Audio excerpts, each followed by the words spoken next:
Warm greetings. Welcome for online video session on operating system. Myself Jagdisha, Associate Professor, Department of Computer Science and Engineering, Canara Engineering College, Bantwal, Mangalore.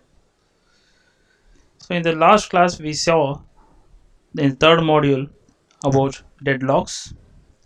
In the continuation of the module 3, the second chapter is about memory management.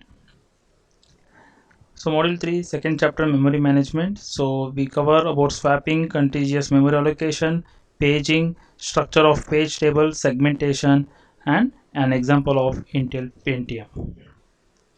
So my main objective of this chapter is to avoid the description of the organizing the memory hardware, that is memory management in the hardware, as well as memory management techniques that includes paging and segmentation, as well as it gives a brief description about the Intel Pentium, which supports both segmentation, pure segmentation, and segmentation with paging. So we'll go through all these topics in coming slides. So the main concept of this chapter is program must be brought from disk into memory and place it within a process for it to be run. So it has to be brought.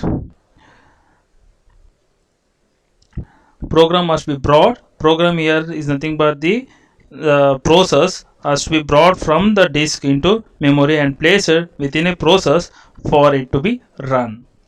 Main memory and the registers are the storage of the CPU can access directly. So CPU can access the content or the process or maybe the program from the main memory and the registers. CPU can access directly from main memory and from the registers. Register access in one CPU clock. So one CPU clock, so most of you have seen your systems are something like 2 gigahertz or 3.2 gigahertz, something like that. In one per 1 second it can run 3.2 means 3 billion cycles. So you imagine how faster the computation will get occur. Main memory can take a many cycles. So registers it will take one CPU clock. So main memory it can take as many as number of cycles depending upon the process. Cache will sit in between main memory and CPU register. So main memory it will be in between the main memory and the CPU registers. So this is a CPU register and this is a main memory. Cache will be in between CPU register and main memory. This is the main memory and this is CPU memory. So in between the cache memory will be between CPU as well as main memory. Protection of memory required to ensure the correct operation. Protection of memory required to ensure correct operation.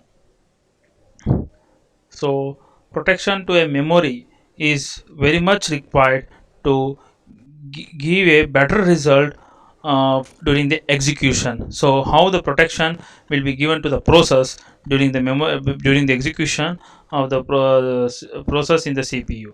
So that is also important in this memory management. So this is what objective of the memory management. Yeah, background is also over. So coming to this base and limit register. So in the base and what is base and limit register? So whenever the process is allocated a CPU, when allocated a CPU for the execution process, when it allocated a CPU for the process, so each process will have a PCB. So each process will have a PCB, that is process control block. So in the process control block, we'll have a memory. What is the memory is required for the execution of the particular process? What is the starting address of the memory? So the base is nothing, base address or base there is a address space is nothing but the starting address to be start executed in the memory. So this is the starting address of the processor P1 that has to be and that is being stored in the PCB, and the limit register is nothing but the base register plus the end of the process. What is the total number of space or address or space is allocated for the memory, that is the, and this is what the limit. So within this address space, the process has to placed in the address. So this is what actually base address is the starting address of the process, and the limit address is the end of the address of the process. In that within this the process has to be placed in this memory. So if it is there is exceeded, then there is a if the base register, if the base plus limit register, if it or whatever the register is allocated in the PCB, if it is exceeded, then there is a problem in the process or problem in the CPU allocate, that is CPU that is allocated the address into the memory, sorry, address to the process.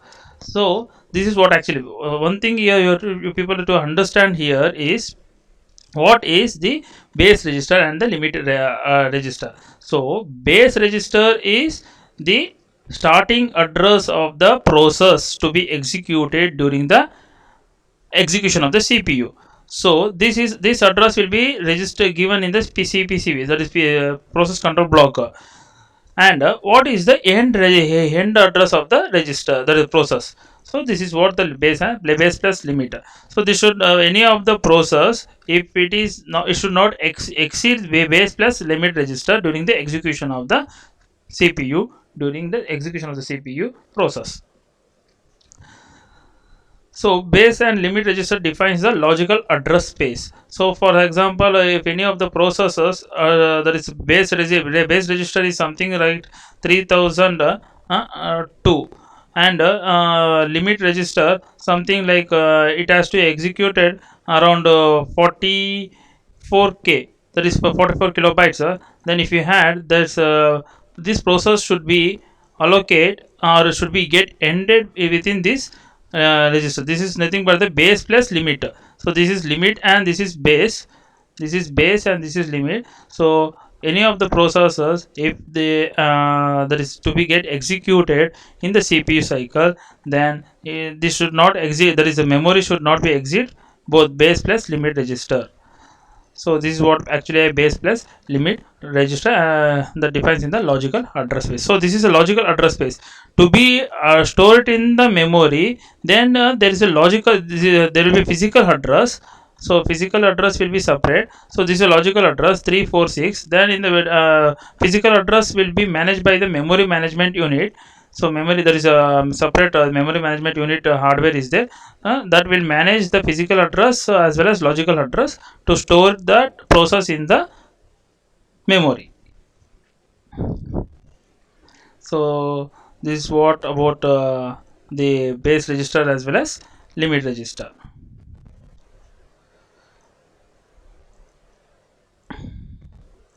So coming to the address binding. Address binding program resides on disk to be executed. The program must be brought into memory and placed within a process. So program, whenever it start executing, it generates some object code. So that object code is will reside in the disk, and that program or there is object code has to be brought from the memory and placed in the within a process for the execution. The processors on the disk that are waiting to be brought into memory for execution from the input queue. So there will be a number of process that will be waiting in a queue for the execution in the CPU or processor. So this is called as a input queue. In general, we do not know we do not know a prior where the program is going to reside in memory. Therefore, it is convenient to assume that the first physical address of a program always starts at location 00. So during the execution of the process in the CPU, so we doesn't know where the program will sit in the memory. So some program may be start from the 00. If there are multiple users, then one user processor will start from 00, and some other user program may be start at this location, for example at 2000. So from year to year the process P1 will be occupied, and here some other user will be occupied, and this year second process will be occupied by the user 1. So depending upon that, so in general what we think that the usually the whenever the program or a processor, when it is stored in a memory, it is always better to assume, this is assumption, we don't know, whenever the program gets start executing, it may get a location at 00, or it may not get a location at 00. At that time what has to be done, so we'll see in the coming next slide. So assuming that it may starts at 00, so think that there is no other process are executing or during in the or storing in the stored in the physical addresses or in the memory. Without some hardware or software support, program must be loaded into address 00. Without any hardware or without any memory management software, or maybe without any support of the hardware like registers, it has to be get loaded into 00. Program must be loaded whenever the programs or a processors which are in the input queue waiting for the allocation of the CPU for the execution. After execution, it has to be stored back, or yeah, or it may be stored in the memory. So it may start allocating the there is memory, the starting addresses may be 00. Without having any hardware or software assumption, all the processors will be starting from the location 00. It is impartial to have the first physical address of the user process to always start at location 00. So if one processor or a one user processor is executing at location 00, it means that not that all other process will cannot start at the same location, because already one processor is occupied by the location address 00. So if it is occupied by 001 processor, then remaining processor which is in the input queue cannot occupy the same address spaces. So it's impractically it's not at all applicable. So it is impractically to have the first physical address of the user process to always starts at location 00. So if it is starting from the 00, then the other process has to move to the next location. So for example, if this address think that all starting address of the processors are 00s, okay, this address, when this process is already occupied by this processor is occupied this by 00, how can this processor as well as this can occupy the same addresses? So it is not at all, it's impractically, it's not at all possible. So for that, what they will do, so generally they will use logical address as well as physical address. It cannot be occupied by the all the processors cannot be occupied same memory address starting addresses. So how to avoid that? So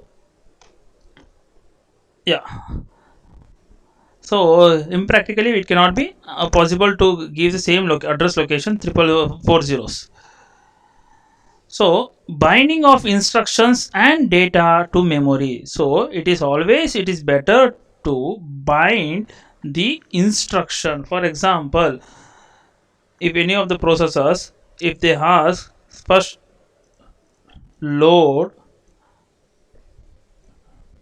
load some triple x, sorry, 4x, okay, address, some addresses. So after that, if this is valid, then okay, otherwise jump to invalid. So load the program from this location. If it is valid, okay, otherwise jump to invalid. If this is valid, if the process is available at this location, then compare with base register plus limit register. Base register and limit register, if it is matches in the PCB, then if it is doesn't matches us, then jump invalid. If it is matches, then load the whatever the process is there in this addresses. So this has to be happen during for the execution of the processes. So first see, first you load the whatever the program it is stored in this address, okay, whether it is in the location 00 or maybe at the location some other location, depending upon this.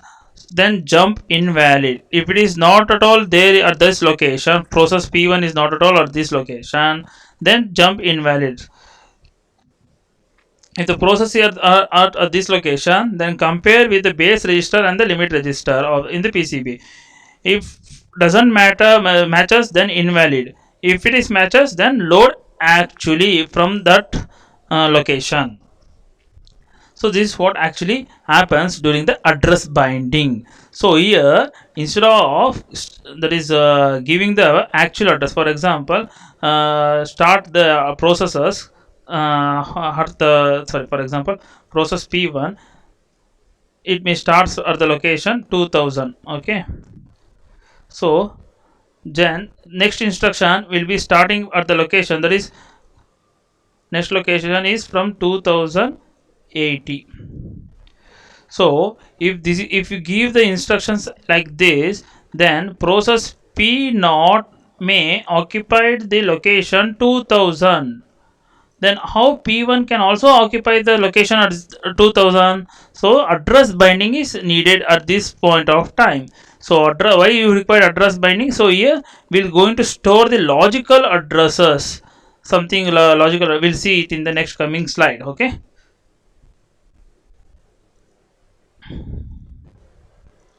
Yes, yeah, we'll see the binding instruction of the data into memory. So there is some binding instructions are there to load it in the memory. One is compile time, load time, and execution time. Compile time, if memory location known a priori, absolute code can be generated. Must recompile the code if starting location changes. So if memory location known in prior, absolute code can be generated. So absolute code will be generated for the process during compile time. So actual process will be generated. So for example, process P1 is getting executing at this location like 000. So next instruction will come compare with the process P2. The next instruction will come with 2000. Next instruction will come will start at 2000. So here the next process compared process, it may not start at the next location, or it may go for the some other something like 5000 location or the 5000.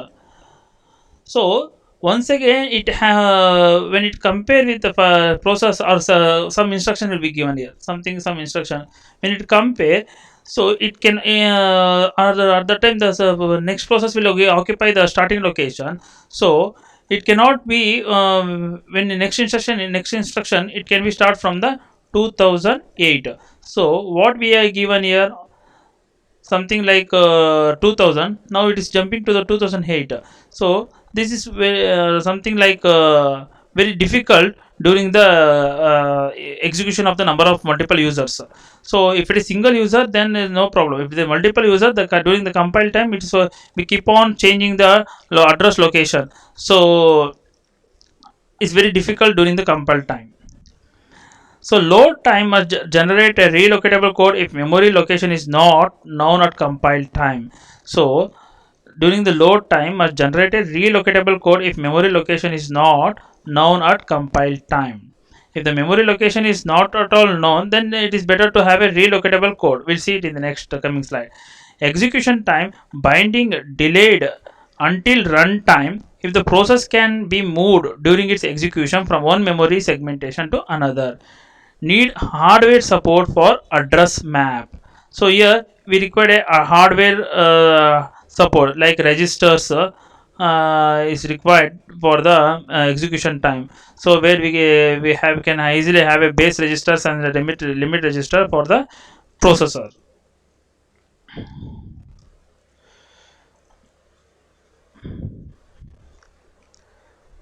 So I hope you have understood this concept.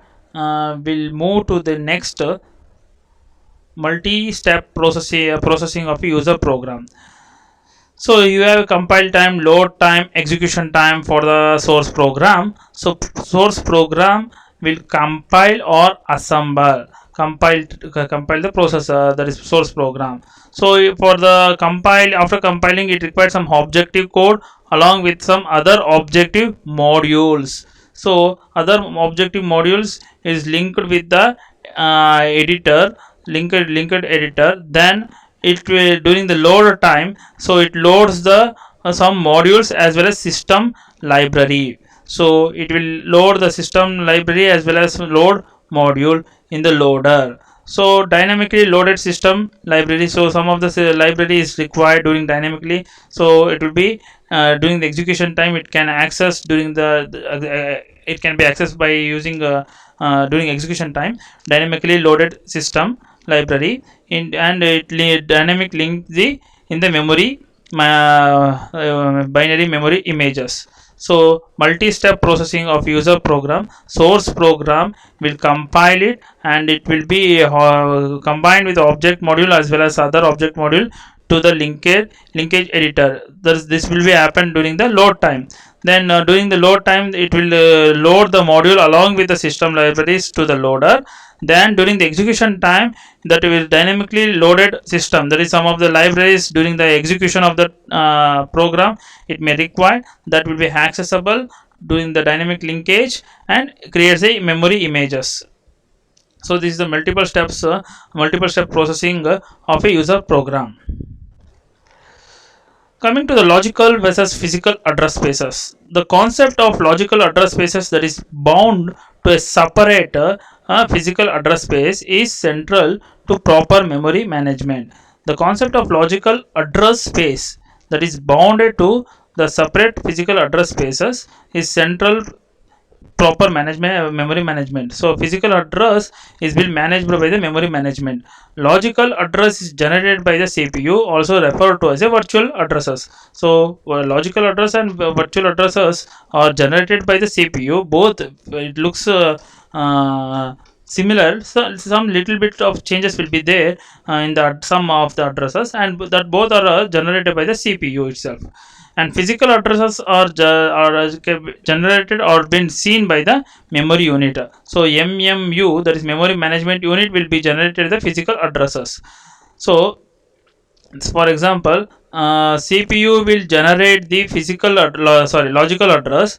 Logical address will be generated by the CPU. Something like 346 is the logical address will be generated by the CPU. Then that is memory management will generate the physical addresses. Memory management will generate some physical address like 14,000. So during it will need to store to the disk. It will add both 14,346 that will be stored it in this memory location. Logical and physical addresses are same in compile time and load time address binding scheme. Both logical address and physical addresses are same during compile as well as load time binding scheme. Set of all logical addresses generated by the program is a logical address space. What is logical address space is set of logical addresses generated by a program is logical address spaces, and set of physical addresses that is are generated by the memory management unit is called as a physical address spaces. So set of all logical address generated by program is a logical address spaces. Set of all physical address that is being generated by memory management unit is called physical address spaces. So yeah, we'll complete this memory management unit or MMU, hardware devices that maps the virtual to the physical addresses. Virtual is nothing but logical addresses. Also it can be logical addresses.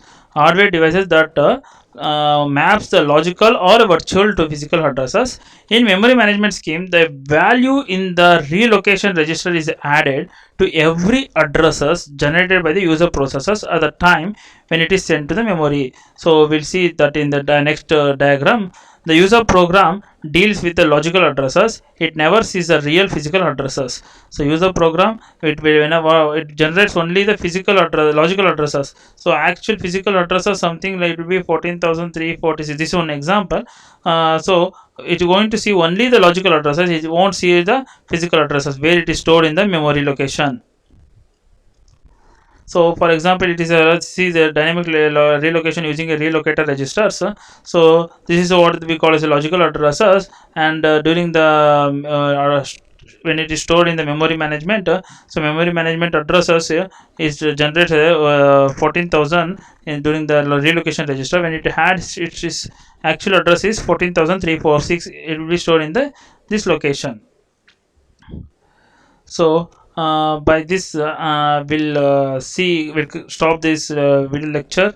We'll see in the next video lecture about dynamic loading as well as about paging as well as segmentation. Thank you all.